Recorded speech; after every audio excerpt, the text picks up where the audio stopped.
Old school. Yeah. I had, remember the ones that they were like this big and they had the full cassette, and that was like cutting edge. I remember, yeah, and then you got the micro one, and you thought that it couldn't get any better. I still have.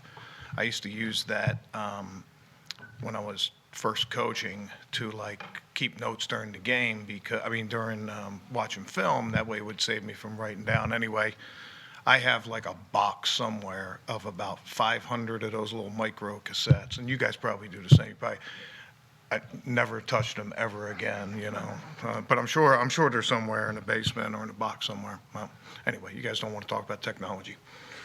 Jim, what are the challenges in trying to tackle a guy like Russell Wilson? Well, you know, there's scrambling quarterbacks, there's running quarterbacks, there's drop back quarterbacks, there's quarterbacks that are good from the pocket, there's quarterbacks that are good outside of the pocket, there's quarterbacks that can throw on schedule, there's quarterbacks that can create on their own. And he's all of the above.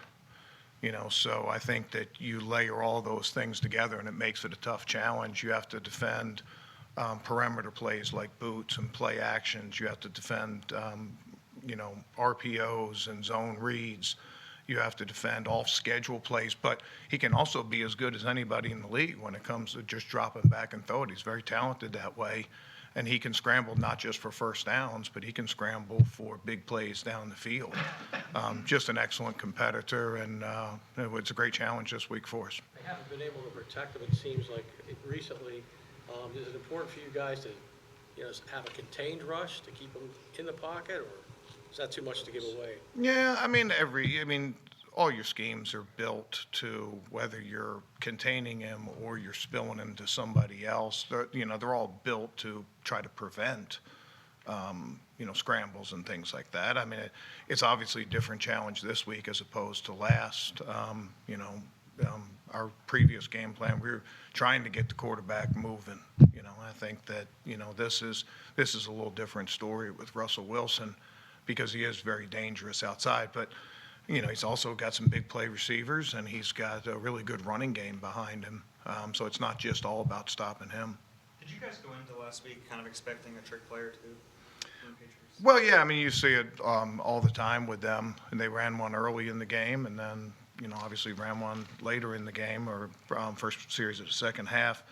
You know, it's one of those things you just let your guard down for a half a second, and you end up looking bad, and we did on that one. What does Jalen Mills do so well in the red zone? It's not just the red zone. Jalen's playing at a high level all across the field. He's tackling well. He's covering well. He's up to the challenge of covering guys. And he brings us a lot of spirit and a lot of competitiveness and toughness. I think you've seen the level of our defensive play increase since he's been back. You know, he's always been a respected member of our defense and a guy that the coaches and players both have a lot of confidence in. You know, he was down for a while. He worked really hard to get back, and I think all that hard work is paying off for him. I'm really proud of him. Sorry, are you surprised with the way that he sort of solidified the secondary, having not played for a year, and especially with the number of snaps that he's also getting? Yeah, you know, Jalen has never checked out. So, you know, you could say, yeah, it's surprising because it's a tough thing to do. But I also recognize all the work that he's put into it. And it hasn't just been, you know, sit around for a year waiting for it to come back. He's been actively engaged in, you know, every one of our meetings and every one of our game plans. Even if he wasn't playing, he sits right over there and he's into the game taking notes like if he was playing. And that's paid off for him. We've had other players, not just Jalen, injured players, but we've had guys on the practice squad that have been that way. And generally the guys that succeed are the guys that stay ready so they don't have to get ready. And Jalen certainly personifies that. Jim, how are the Seahawks using DK Metcalf, and what kind of dynamic does he bring to the offense? Yeah, he's averaging 17 a catch, so that's been big for him and has a lot of yards. You know, not a lot of high percentage plays. I think he's only somewhere, you know, slightly above 50% in targets to receptions, or receptions to targets, I guess I should say. But he is a big, strong guy, and he's got good size to go up and get balls. And he's also a guy that is extremely strong with run after the catch. So, it's not just defending the deep balls, it's also tackling the short ones and stuff like that. Lockett is a very impressive receiver also. They added Josh Gordon. I think that, they have some playmakers out there. And again, if we let our guard down for 1 second, they have a lot of guys that can make us pay with touchdowns. These linebackers, what have they shown you, in particular Nate and Camus, in these past few weeks when they've had to take the bulk of the snaps? Yeah, they've both been up for the challenge. Camus started off a little slow. We've seen that with some of our guys. He was injured and, was battling his way back from the training camp knee injury. But, the one thing Camus has always been consistent with has been creating plays behind the line of scrimmage, open field tackles, those kind of plays. And, we're seeing him do those kind of things again. And, Nate has really done a great job. We've had injury situations the last couple of years where different guys have stepped into the Mike position. And, Nate did it a little bit last year, and he's done it this year for us. Nobody's perfect on defense. Nobody's played a perfect game, but he certainly has made the plays that he's needed to, and he's given us a good stabilizing force when Nigel's been out. Big picture, what's been working for this defense in the last few weeks? Is it the fact that you guys are getting guys healthy and getting guys back on the field, or is there something else? I don't know. We just try our very best every week. It has been good getting guys like Jalen Mills back, and we got Darby back from an injury. We got Avante back from an injury. We got Timmy Jernigan back. I don't think there's a big surprise there. I don't think that's a breaking news that, good players make good play. What have you seen out of Jannard Avery since he joined you a few weeks ago? Yeah, he's a bit of a hybrid player. When we got him, we needed to have a specific plan for the way we were going to use him. First week we used him just a little bit. We used him a little bit more as a defensive end in this last game, but we've used him as a hybrid linebacker in there also. He's done a nice job working really hard to make the most of his opportunities when he's been out there. It's a little tough to sub with this last game because of whether it was tempo or, that's a team that's really savvy to catch you with too many guys on the field. So it's hard to sub just, willy-nilly. So you really have to be surgical with your substitutions. So sometimes it's hard to get specialty players out there. But, he's been a nice addition for us. And anyway. That put a little stress on you as the play caller to figure out a way to implement a guy who's such a specific type of role player? No, we welcome anybody that can help make a play. I certainly wouldn't put that in the stressful category. I put that in the positive category. Every game's a little bit different. Every game plan is a little bit different. But, guys that can run, guys that play with a high level of intensity and enthusiasm, and guys that are smart and prepare well, and guys that can either cover or rush the passer, man, we can find spots for all those guys. There aren't any moral victories in the NFL, but how do you view it when your defense performs as well as it does against Tom Brady and you lose? Versus, I guess, the last time you faced him, you didn't play particularly well against him and won. Yeah, you guys know the way I always look at that. You're right. The last time we played in the Super Bowl, we didn't play our best, but we made the one play that we needed to win the game, and that's bottom line in this business. This game, we played a lot better.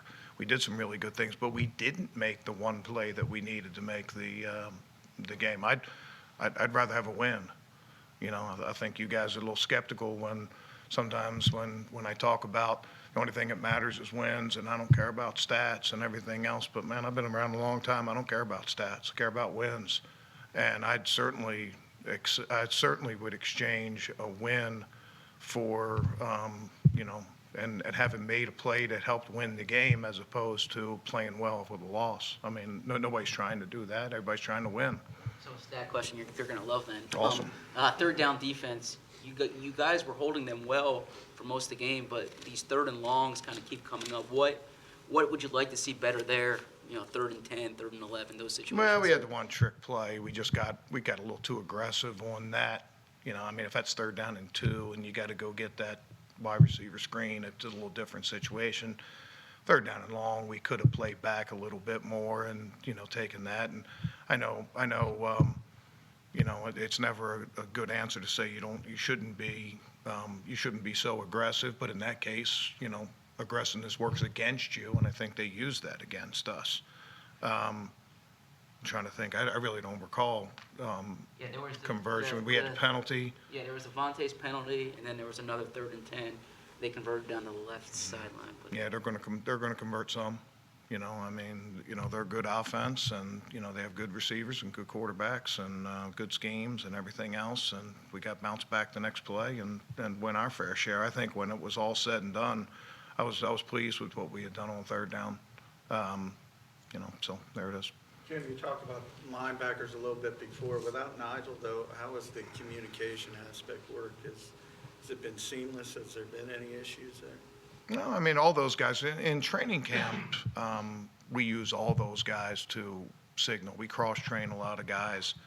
I very rarely use the coach of the defense communication in the off-season or training camp to make those guys all have to over-communicate and have to get signals in case communication goes down.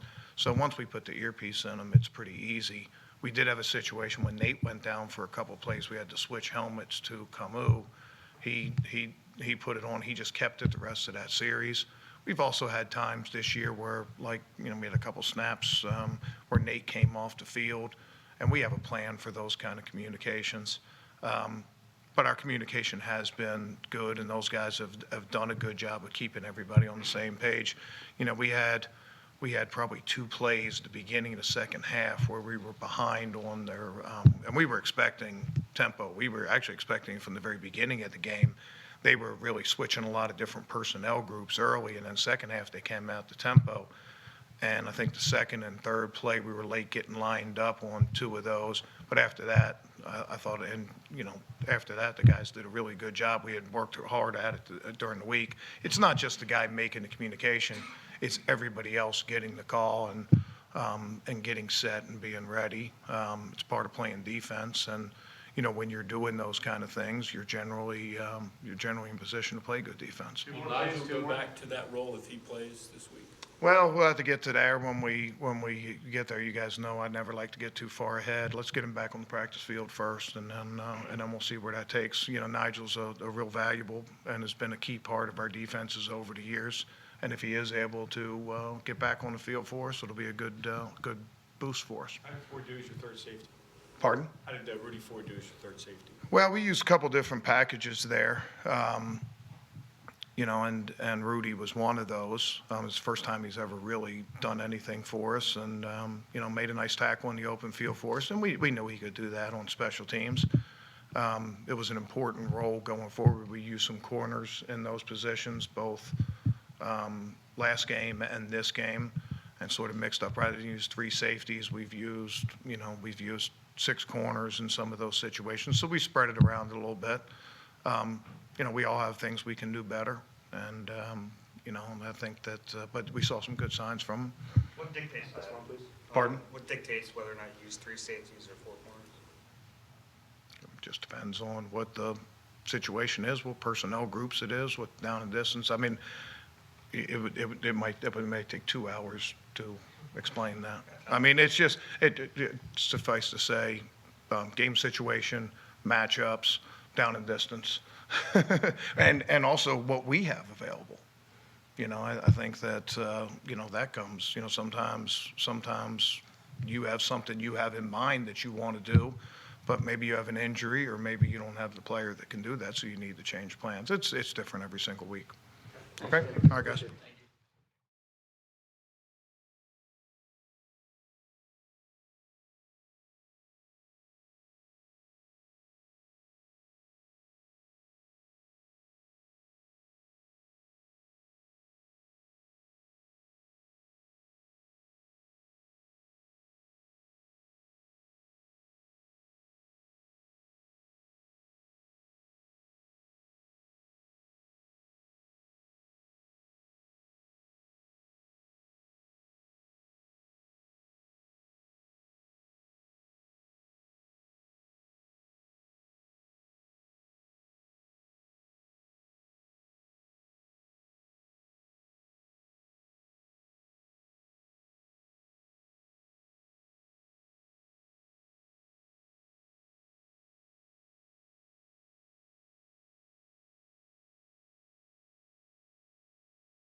What was your biggest takeaway watching film from Sunday of kind of where the breakdowns were after the 10-0 lead?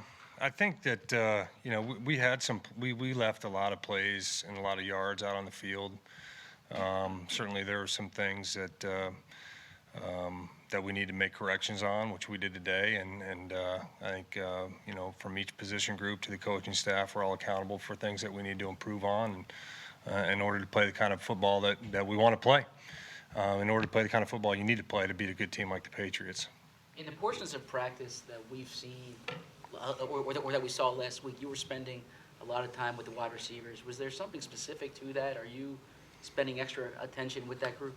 I kind of always gravitate, over in that direction anyhow, just with my background. So, no, just over there and trying to, if there's anything that I see that is helpful, and just trying to be in a position to be helpful.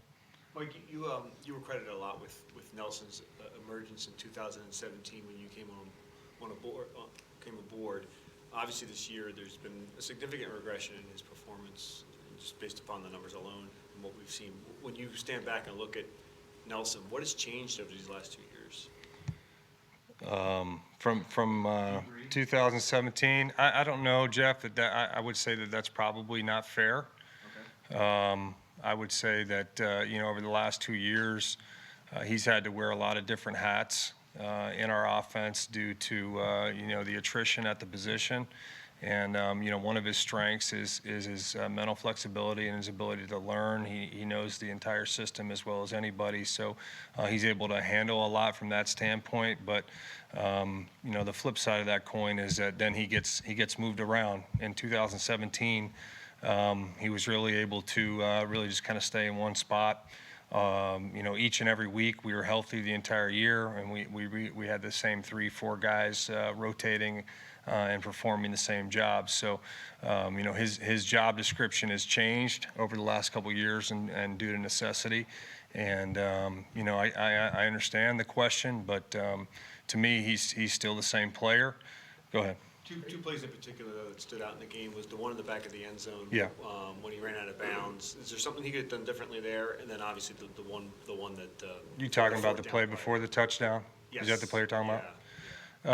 Yeah. That play was really designed for a different coverage structure, and he had a completely different assignment had they played the intended or expected coverage.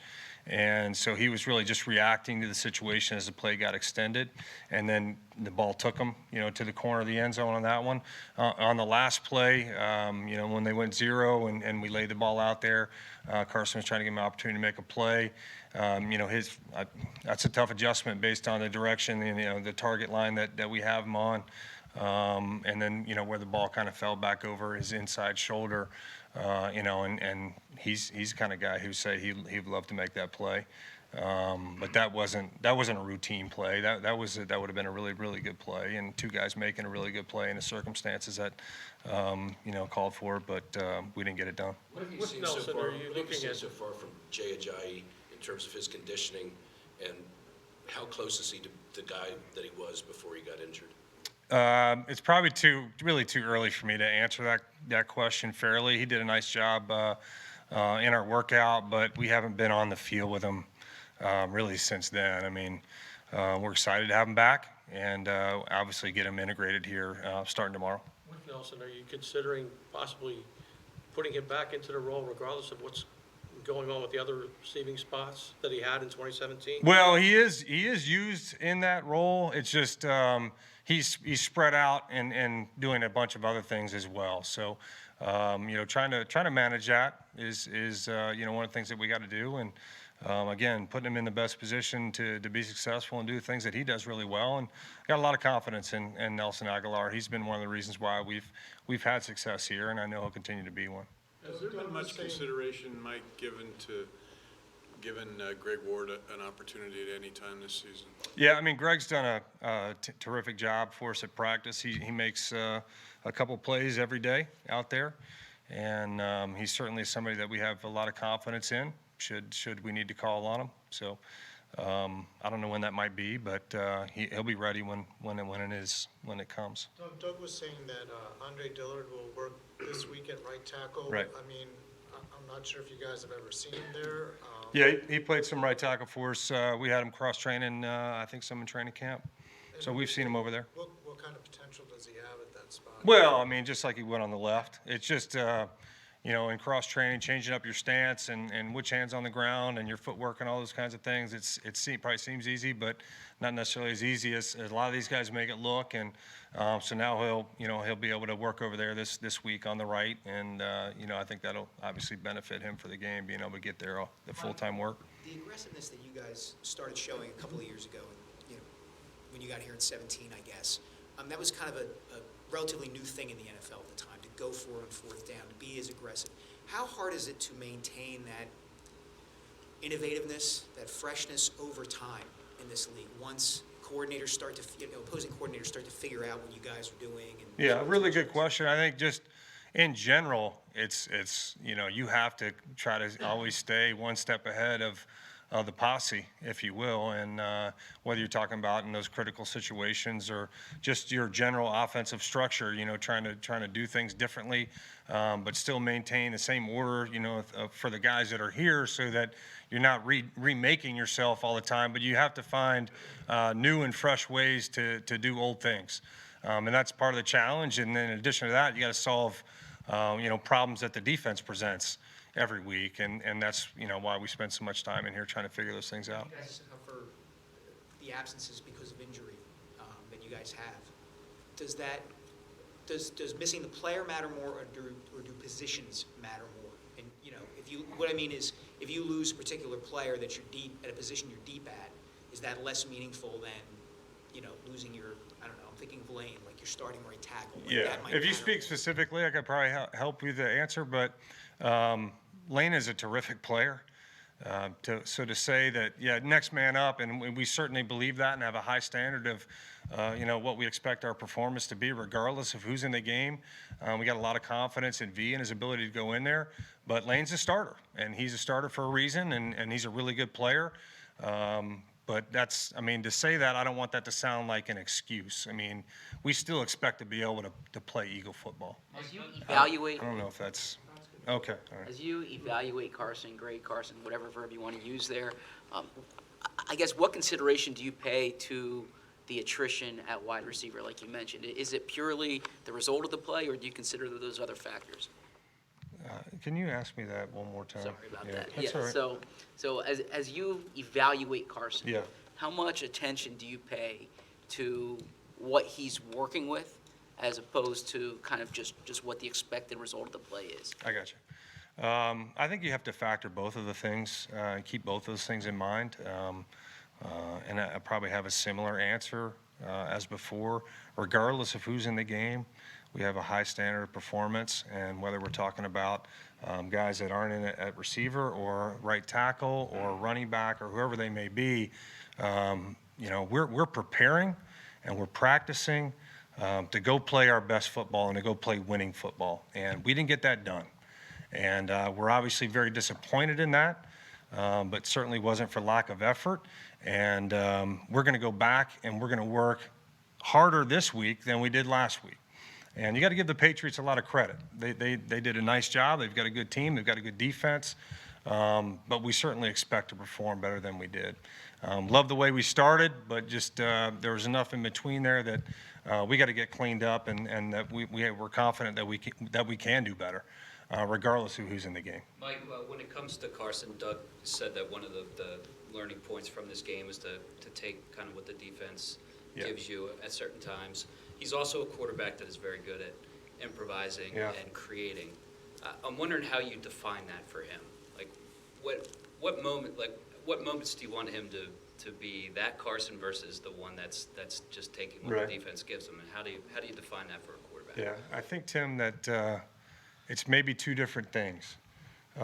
We certainly never want to take away from his spontaneity and his creativity and his ability to extend plays and make plays both with his legs, and once he gets out of the pocket, finding guys downfield, that's when a lot of explosive plays happen. And he's done that throughout the course of the season. He's been able to do that. So, really not trying to rein him in from that standpoint, but I think maybe what, I wasn't in the press conference, but maybe what Coach might be referencing is just keep the routine play routine. You just got to take what the defense gives you, that old cliche, but really is very true. And it's easy to say. It's obviously, it's easy to talk about. But in the heat of the moment, a competitive guy playing in a big game like that, sometimes you can, press a little bit maybe and try to make a play. If you just keep the routine plays routine, take what the defense gives you and let the offense work for you, like Coach said, a lot of times then the big play happens. All of a sudden you're like, holy cow, there it is. That's what I was hoping for. Mike, can you coach up dynamic catches at the receiver position? My point being that every Sunday we're seeing a lot of receivers around the league make just unbelievable catches, and that's just certainly been lacking from this unit. Is there something you can even do in practice, or is it? Sometimes I see guys run through drills and just catch it with one hand. Is that one thing, or is there? Yeah, I mean, we do one-handed catches, but without anything specific. Those competitive plays, if you're speaking of those are very hard to simulate in practice because when the offense is up, obviously we're trying to get everybody to the game. We want to practice the plays that we're going to run in the game, but it's not necessarily as competitive at the catch as it's going to be on Sunday. So that's for safety reasons and all those things that I'm sure that you can understand. So those things are hard to really simulate in practice. With Carson, is there anything that you would notice on the passes that when he's not under pressure, maybe mechanically, that you can correct, or is it just something he has to get through? Well, I think everybody fundamentally on every play, there's something that you could fine tune, whether you're talking about quarterbacks or any position. That's what we're constantly emphasizing when we're watching the tape, going back and looking at that in both practice and in the games of just having great fundamental discipline, and that your fundamentals will carry you through the day. And if you just focus on those details, then the big things take care of themselves. All right. Thank you.